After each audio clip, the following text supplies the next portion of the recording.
The Berenstain Bears and the Messy Room. From the outside, the Bears' tree house, which stood beside a sunny dirt road deep in Bear country, looked very neat and well kept. The flower beds sparkled with red, yellow, and blue tulips.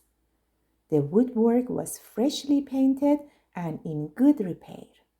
The grass was cut and the vegetable patch was properly weeded. Even the bird's nest that perched on one of the tree house branches was well trimmed. The inside of the bird's tree house was neat and clean too.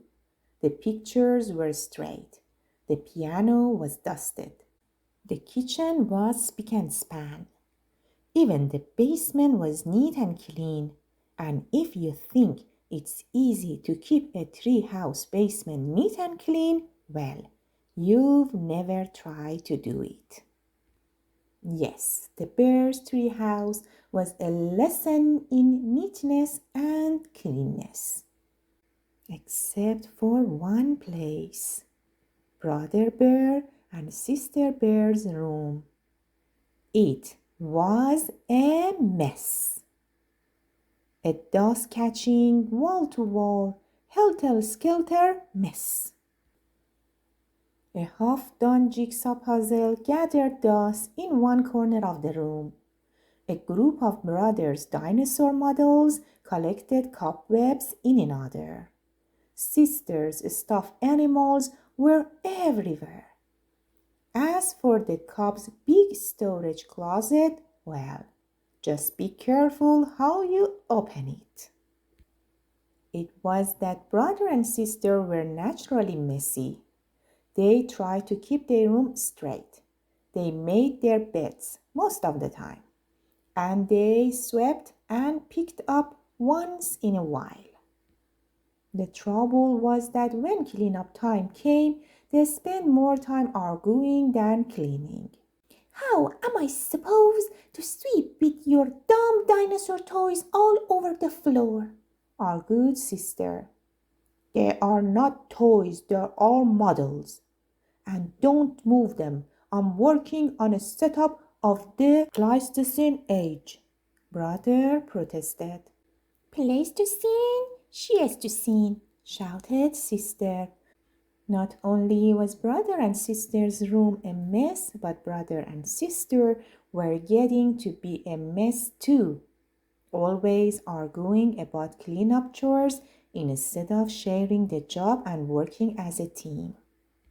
What usually happened was that while the cubs argued about whose turn it was to do what, Mama took the broom and did the sweeping herself.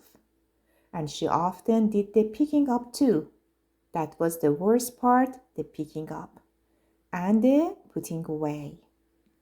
Well, the mess just seemed to build up and build up until one day, maybe it was because Mama's back was a little stiff, or maybe it was stepping on brother's airplane cement, or maybe she was just fed up with the messy room. But whatever it was, Mama Bear lost her temper.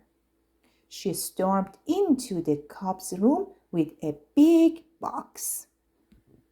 The first thing we have to do is get rid of all this junk, she said.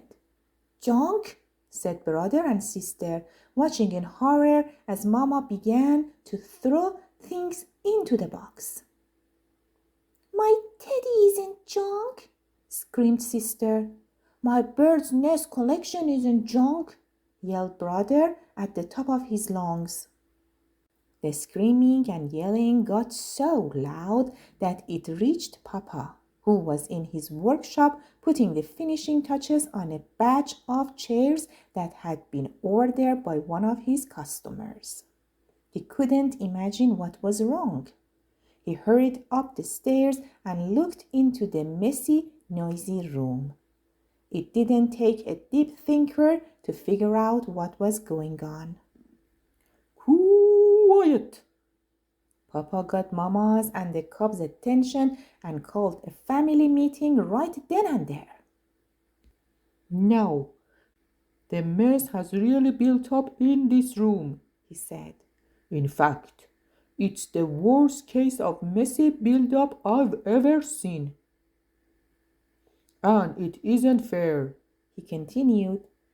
It isn't fair to your mama and me because we have a lot of other things to take care of. And it isn't fair to you because you really can't have fun or relax in a room that's such a terrible mess. But Mama is putting all my things into that box, even my teddy, said sister. And my things too, cried brother. Then Papa got an idea. A box? Yes, he said.